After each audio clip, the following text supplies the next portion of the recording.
नमस्कार। आप देख रहे हैं एबीसी बिहार न्यूज़ और मैं कुमार टिंकू। जी हाँ, बताते चले कि इस वक्त हम आ पहुँचे हैं आयांश के घर पे और बात करने वाले हैं उनके मम्मी और पापा से। बीमारी के बारे में लगभग 20-22 दिन हो रहा है, पता चला कि इसको spinal muscular atrophy SMA type 1 नामक बीमारी इसको है।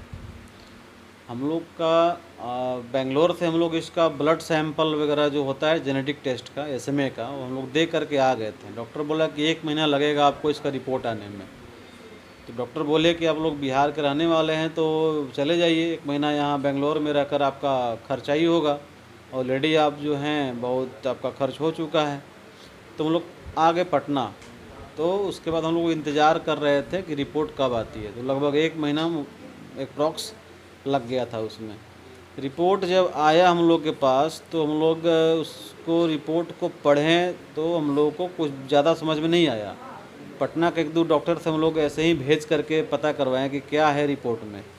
तो डॉक्टर गुंजन कुमार पटना के बोले कि आपके बच्चे को SMA बीमारी है, चूँकि ये भी न्यूरोलॉजिस्ट ही हैं।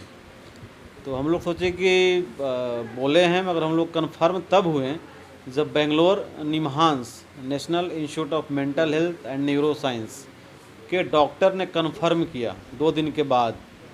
चूँकि सैटरडे संडे था, छुट्टी थी, तो मंडे को हम लोग कंसल्ट किए तो उन्होंने कन्फर्म कर दिया कि आपके बच्चे को ये एक जानलेवा और बहुत ही डेंजरस डिजीज है, जिसका इलाज जो है हमारे देश में नहीं है।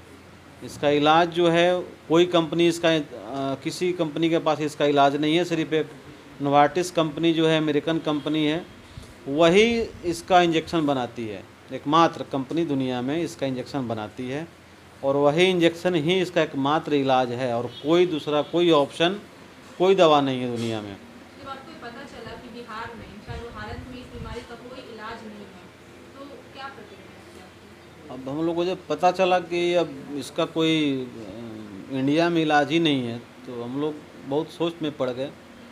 मगर तब तक हम लोग को इसका ये पता नहीं था कि इसका इलाज में खर्च कितना लगेगा, उस इंजेक्शन की कीमत कितनी है। जब ये पता चला डॉक्टर के द्वारा कि इसका कीमत है 16 करोड़, तब हम लोग का जो है दिल टूट गया, दिमाग अस्त व्यस्त हो गया। हम लोग सोना रात में सो नहीं पाते थे, खाना पीना सब हम लोग का सब अस्त व्यस्त हो गया। सब हम लोग लगातार टेंशन में रहने लगे कि 16 करोड़ हम जैसे लोग कहाँ से लाएंगे, कहाँ से हम लोग 16 करोड़ का व्यवस्था कर पाएंगे।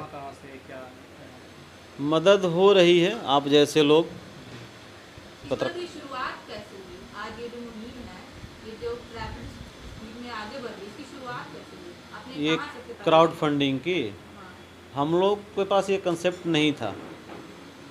हम लोग बेंगलोर में हम लोग थे तो हम लोग नेट पे सर्च करते थे कि बीमारी जो इस टाइप का होता है क्या है। फिर हम लोग जब पटना वापस आए फर्स्ट टाइम, इसके पहले बार जब हम लोग बीच में दोबारा भी गए थे मेडिकल रिपोर्ट के लिए, तो उसके बीच में हम लोग सोच रहे थे कहीं इसमें अगर आ गया तो क्या होगा। तो हम लोग सर्च करना चालू कर दिए थे। तो पढ़े कहीं कि कुछ बीमारी ऐसी होती है जिसमें ज़्यादा खर्च होते हैं और जो पेरेंट्स सक्षम नहीं होते हैं उसके लिए जनता चंदा देती है, उसको दान देती है, डोनेशन जो कहिए, वो सहयोग देती है और बहुत सारे लोगों के सहयोग से कुछ पैसे इकट्ठे होते हैं और इलाज होता है। तो हम लोग सोचे कि 1 लाख 2 लाख 5 लाख की बात होती है तो समझ में आता है। अब 16 करोड़ चंद डोनेशन के द्वारा इकट्ठा करना, हम लोग इस चीज़ के प्रति डाउटफुल थे। फिर हम लोग पता चला अखबार के माध्यम से, न्यूज़ के माध्यम से कि गुजरात की एक बच्ची को और हैदराबाद के एक बच्चे को क्राउड फंडिंग के द्वारा ही, यानी कि एक लोग के सहयोग से 16 करोड़ की राशि इकट्ठा हुई और उनका इलाज, उनका इंजेक्शन आया और इलाज हुआ और दोनों बच्चे अब स्वस्थ हैं, उनका डेवलपमेंट हो रहा है।